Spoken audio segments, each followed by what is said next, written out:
राम राम शारण, मेरी YouTube channel स्वामी dairy farm में आपका स्वागत है दोस्तों।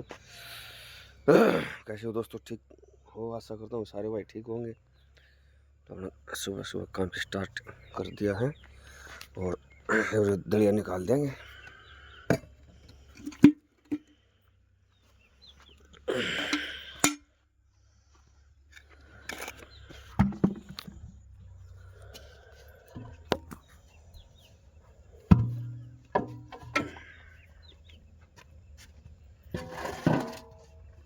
एक टोनी का रोटी डाली थी, उठा ली।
दोस्तों अपन चाट सड़ा देता है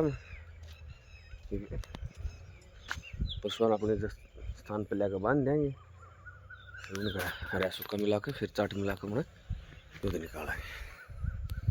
ठीक है दोस्तों, अगर हमारी वीडियो अच्छी लगे तो लाइक कमेंट और शेयर करना, मेरे यूट्यूब चैनल को सब्सक्राइब करना।